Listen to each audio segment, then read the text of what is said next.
পশ্চিম Asia যুদ্ধ পরিস্থিতি তারই মধ্যে এবার পেট্রোপণ্যের দামে লাগাম টানতে অন্তঃশুল্ক কমানোর সিদ্ধান্ত নিল কেন্দ্র। এই হচ্ছে কেন্দ্র সরকারের সেই গেজেট নোটিফিকেশন গতকাল যা সামনে এসেছে। পেট্রোলে লিটার প্রতি অন্তঃশুল্ক 13 টাকা থেকে কমিয়ে 3 টাকা করার সিদ্ধান্ত নিয়েছে কেন্দ্র। ডিজেলের ওপর থেকে তুলে নেওয়া হয়েছে অন্তঃশুল্ক। আগে প্রতি লিটার ডিজেলের ওপরে চাপানো হয়েছিল 10 টাকা শুল্ক, যদিও আপাতত খুচরো বাজারে পেট্রোল ডিজেলের দামে কোনো পরিবর্তন হচ্ছে না।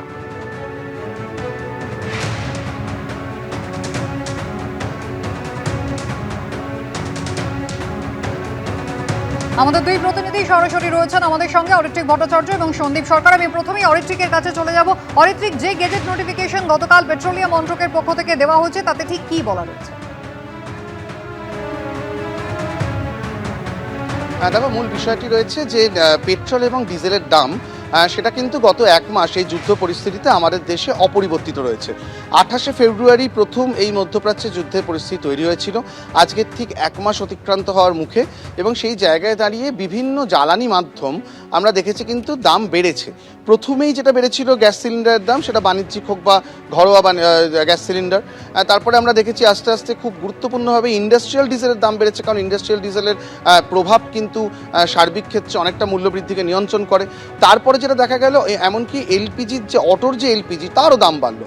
কিন্তু পেট্রোল ডিজেলের দাম, প্রিমিয়াম পেট্রোলের দাম বেড়েছিল, কিন্তু পেট্রোল ডিজেলের দামকে আটকে রাখা হচ্ছিল।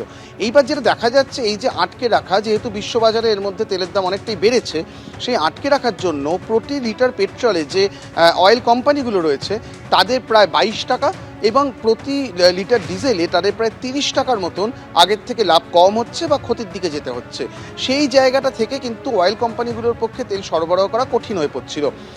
কেন্দ্রের তরফে যে সিদ্ধান্ত নেওয়া হলো, এক্সাইজ ডিউটি, যেটা কালকের গেজেট নোটিফিকেশনে বলা রয়েছে, সেটা হচ্ছে পেট্রোলের ক্ষেত্রে এক্সাইজ ডিউটি 13 টাকা ছিল, সেটা 10 টাকা কমিয়ে 3 করা হচ্ছে। আর ডিজেলের ক্ষেত্রে যেটা ছিল 10 টাকা, সেটাকে কমিয়ে একেবারে নিঃশুল্ক করে দেওয়া হচ্ছে, শূন্য করে দেওয়া হচ্ছে।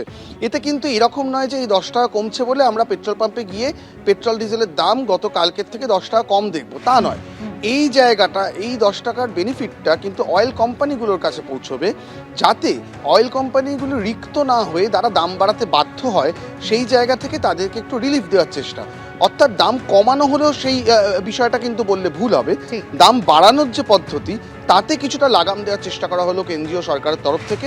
আপাতত এটাই দেখার যে এই সিদ্ধান্তের ফলে অয়েল কোম্পানিগুলো যে কিছুটা বেনিফিটেড হবে, তার ফলে তাদের পক্ষ থেকে তাদের যে অপারেশন চালানো, তাদের যে সরবরাহ করা, তাদের যে প্রকিওর করা, সেই পদ্ধতিতে কতটা সুবিধে হয়।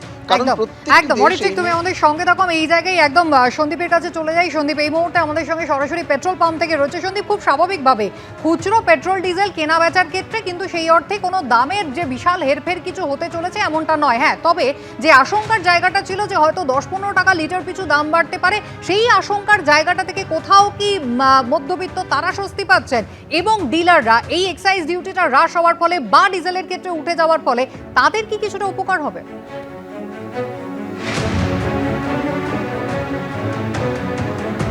দেখো, অবশ্যই তেল কোম্পানিগুলোর ওপর যদি বাড়তি বোঝা না আসে, তাহলে তারা অনেকটা খোলা মনে থাকতে পারবেন এবং তার প্রভাবটা বাজারে পড়বে, সেটা বিশেষজ্ঞরা মনে করছেন।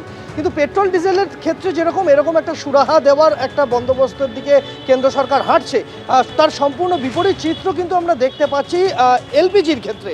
অটো এলপিজি, সেই অটো এলপিজি, আমি এই মুহূর্তে দাঁড়িয়ে রয়েছি কসবার একটি পাম্পে। তুমি দেখতে পাবে যে এখানে লিমিট বেঁধে দেওয়া হয়েছে যে এই অটো এলপিজি প্রতি গাড়িকে 710 টাকার এলপিজি দেওয়া হবে, অর্থাৎ 10 লিটার করে এলপিজি নিতে পারবেন প্রত্যেকটি অটো চালক। একটা অটোতে কতটা গ্যাস ধরে?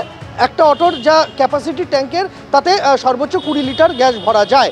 এবার সেই 20 লিটারের মধ্যে, অর্থাৎ হাফ ট্যাঙ্কি গ্যাস অ্যাট এ টাইম, মানে একটা নির্দিষ্ট সময় একজন অটো চালক তিনি ভরাতে পারবেন, এমনটাই কিন্তু বিভিন্ন পাম্পে লিমিট বেঁধে দেওয়া হয়েছে। কিন্তু তাতেও কি সুরাহা হচ্ছে? আমি যে পাম্পে দাঁড়িয়ে রয়েছি, তুমি দেখতে পাবে যে এখানে এইভাবেই কর্ডন করে দেওয়া আছে। তার কারণ এখানে অটো এলপিজি নেই। কবে থেকে নেই? প্রায় 2 দিন হয়ে গেল অটো এলপিজি নেই।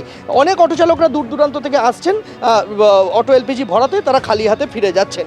অটো এলপিজির লিমিট করে দেওয়া হয়েছে পাম্পগুলোতে, পাম্প মালিকরা নিজেদের মতো করে করেছেন। অটো এলপিজির দাম শুধুমাত্র এই মার্চ মাসে 13 টাকা 80 পয়সা বেড়েছে। প্রথমে 80 পয়সা বাড়লো, পরে 5 টাকা বাড়লো, তারপরে 8 টাকা বাড়লো লিটার লিটার পিছু, অর্থাৎ 13 টাকা 80 পয়সা শুধুমাত্র চলতি মাসে অটো এলপিজির দাম বেড়েছে। এবং অটো এলপিজির দাম বৃদ্ধি, লিমিট বেঁধে দেওয়া, এই সমস্ত কিছু করেও কিন্তু খুব একটা সুরাহা হচ্ছে না। তার কারণ যোগানটা কোথাও একটা ধাক্কা খাচ্ছে, যে কারণে অধিকাংশ পাম্পে কিন্তু এই মুহূর্তে এলপিজি নেই। যেখানে আছে সেখানে কয়েক কিলোমিটার লম্বা লাইন। আমরা যেমন দেখেছি লাইন রয়েছে সাউথ সিটি পেট্রোল পাম্পে, লাইন রয়েছে সল্টলেক সিটি সেন্টারের কাছের একটি পাম্পে।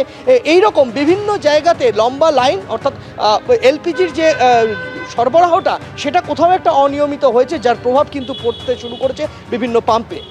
একেবারেই সন্দীপ, ধন্যবাদ। অরিত্রিক, তোমাকেও ধন্যবাদ। অর্থাৎ এই যে চাহিদা এবং যোগানের মধ্যে অসামঞ্জস্য রয়েছে, তাতেই কিন্তু রীতিমতো সমস্যায় পড়তে হচ্ছে মানুষজনকে। আমরা কথা বলেছিলাম এই যে অন্তঃশুল্ক হ্রাস বা প্রত্যাহার করা হলো, তার উপরে সাধারণ মানুষ, তাদের কি আদৌ খুব একটা সুরাহা হবে? অর্থনীতিবিদ শৈবাল কর কি বললেন দেখুন একবার। বিশ্ববাজারে তেলের দামের সঙ্গে ভারত এবং অন্যান্য দেশগুলো তেলের দাম একসঙ্গে সামঞ্জস্যপূর্ণ, ও বিশ্ববাজারে তেলের দাম ওঠাপড়া করলে অন্য দেশেও সেটা করে। সেখানে যদি দাম বাড়ে তাহলে একমাত্র রাস্তা দেশের মধ্যে আভ্যন্তরীণ দাম কম রাখার বা একই জায়গাতে রাখার, সেটা হলো যে সরকারের আরোপিত বিভিন্ন শুল্ক, সেস, তারপরে ধরুন কালেকশন কস্ট ইত্যাদি, সেগুলোকে কমিয়ে দেওয়া। অর্থাৎ একমাত্র এইভাবেই যে বিশ্ববাজারে তেলের দাম যতটা বেড়েছে তার এফেক্ট যাতে ভারতের লোকের কাছে না পড়ে, এইটা আটকানোর একমাত্র রাস্তা হচ্ছে যে সরকার যে ট্যাক্সটা কালেক্ট করে প্রতি ইউনিট তেল বিক্রি করার জন্য, এখানে পরিশোধিত তেল বিক্রি করার জন্য, তার উপর থেকে ট্যাক্সটা তুলে নেওয়া। আমার ধারণা এটাই সঠিক রাস্তা। এটা যেটা করেছে, এইটা তুলে নেওয়া মানে সরকারের একটু রাজস্ব ক্ষতি ঠিকই, কিন্তু সরকার ছাড়া এই দায়িত্বটা কে বহন করবে? আগামী দিনে যদি তেলের দাম বাড়েও আন্তর্জাতিক বাজারে বেশ অনেকটা, তাহলেও ভারতে হয়তো ততখানি এফেক্ট পড়বে না। পেট্রোপণ্যের দামে লাগাম টানতে অন্তঃশুল্ক কমানোর সিদ্ধান্ত নিল কেন্দ্র। ইতিমধ্যেই গেজেট নোটিফিকেশন দেওয়া হয়েছে। পেট্রোলের লিটার প্রতি অন্তঃশুল্ক 13 টাকা থেকে কমিয়ে 3 টাকা করা হচ্ছে এবং ডিজেলের ওপর থেকে অন্তঃশুল্ক তুলে নেওয়া হচ্ছে। কেন্দ্র সরকার তো চেষ্টা করছে, রাজ্য যদি সেস প্রত্যাহার করে তাহলে সুবিধা হয় সাধারণ মানুষের, এমনটাই বলছেন বিজেপি মুখপাত্র দেবজিৎ সরকার। এবং কেন্দ্রীয় সরকার তো চেষ্টা করছেন। সব এরকম একটা অদ্ভুত পরিস্থিতি, যুদ্ধের পরিস্থিতি, এবং সব থেকে বড় কথা শুধু গালফ মানে মধ্যপ্রাচ্যই নয়, সারা পৃথিবীর সমস্ত তেল উৎপাদনকারী যে রাষ্ট্রগুলো সেখানেই কোনো না কোনো সমস্যা চলছে। ফলত তেলের উৎপাদন এবং সরবরাহ প্রচন্ডভাবে ব্যাহত।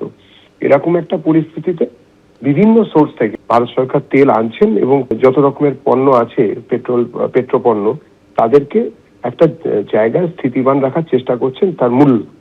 এটা খুবই জরুরি। অন্য অন্য যেসব দেশ আছে সেখানে প্রায় 111% মূল্য বৃদ্ধি ঘটেছে, সব থেকে বেশি। মতো ভারতীয় একমাত্র রাষ্ট্র যেখানে কিনা এখনো পর্যন্ত রান্নার গ্যাস ছাড়া আর কোনো পেট্রোপণ্যের মূল্য বৃদ্ধি ঘটেনি। এভাবে রাজ্য সরকারের পালা। কেন যে ওনারা এই টাকাটা নিচ্ছেন বিভিন্ন সময় অন্য অন্য রাজ্যের তুলনায় এখানে পেট্রোলের দাম বেশি, এটাকে এবারে কমানো দরকার আছে। পেট্রোলিয়াম মন্ত্রক সবটাই হেঁটে ফেলেছে, সাধারণ মানুষকে এখন ভুল বোঝানোর চেষ্টা চলছে। কি বলছেন তৃণমূল মুখপাত্র জয়প্রকাশ মজুমদার দেখুন। বিজেপির লোকরা জানে না ডবল ইঞ্জিন সরকারে কত সেস নাই। মধ্যপ্রদেশ দেখুন, রাজস্থান দেখুন, উড়িষ্যা দেখুন, সেখানে একবার যেন চেক করে নেন যে রাজ্য সরকার কত টাকা সেস নেয়, পশ্চিমবঙ্গের থেকে অনেক বেশি। এই যে সেন্ট্রাল গভর্নমেন্ট শুল্ক কমানো হয়েছে বা সম্পূর্ণ প্রত্যাহার করা হয়েছে, তাতে আমজনতার কি লাভ হচ্ছে? তাদের কাছে পৌঁছচ্ছে সেই যে বেনিফিটটা, তাদের যা দাম দিতে হচ্ছিল সেই দামই দিতে হবে। সব থেকে বড় কথা, মোদী সরকার পুরো ঘেঁটে ফেলেছেন এই পেট্রোলিয়াম পলিসি। আগে বলছিলেন যথেষ্ট মজুদ আছে, এখন বলছে মাত্র 60 দিনের মজুদ আছে। কোনো অগ্রপশ্চাৎ বিবেচনা করেন না। আমাদের পেট্রোলিয়াম পলিসি কন্ট্রোল করছে আমেরিকা। কোত্থেকে তেল পাবো, কোত্থেকে গ্যাস পাবো, কত টাকায় কিনবো, সব ঠিক করে দিচ্ছে ওয়াশিংটন। আমাদের তো লজ্জা হওয়া উচিত। এবিপি আনন্দ, এগিয়ে থাকে, এগিয়ে রাখে।